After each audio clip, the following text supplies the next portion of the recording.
Hello, friends. What's up? It's been a while since I've done a video. I'm just going to show you a few things that I've been working on over the last couple of years since I did a video. And so you can be informed of what I'm going to put on the future videos and take a little more time with that.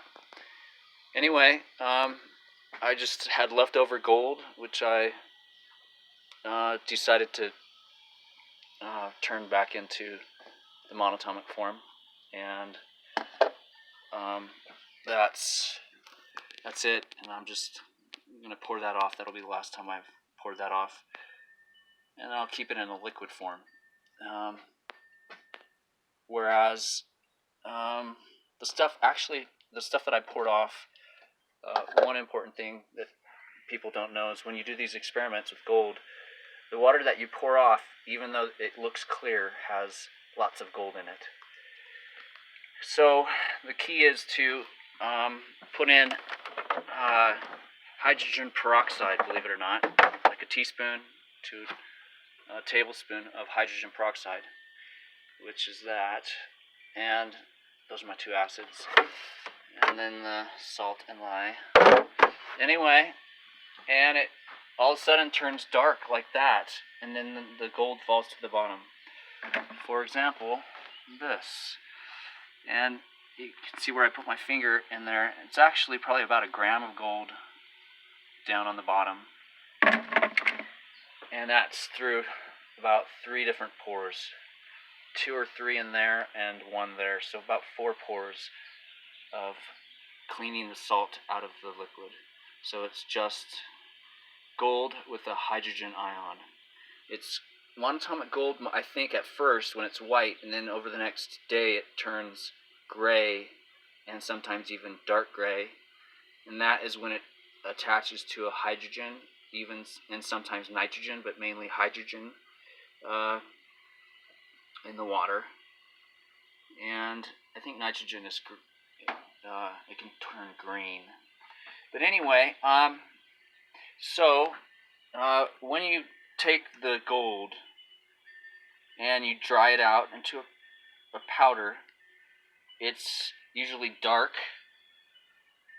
like this right here. That's gold that's been dried from that. And I've had more of it. Actually, I have more of it inside.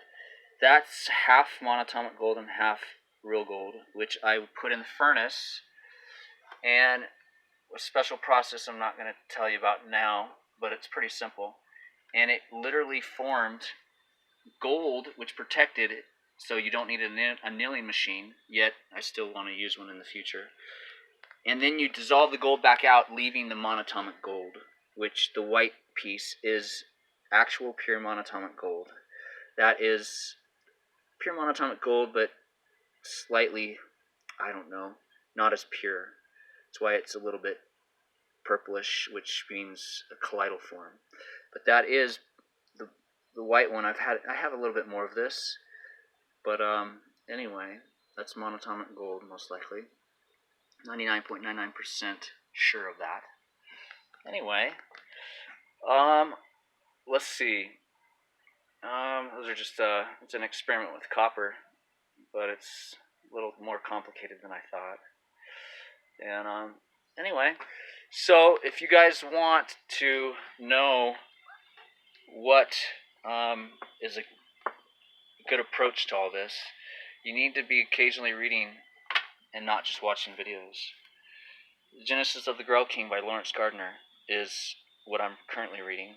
It's awesome. It talks about monatomic gold, the bloodline of Jesus, and other things which are absolutely convincing. The Nagamati scriptures, the Nagamati texts, talks about these ancient bloodlines and their technologies.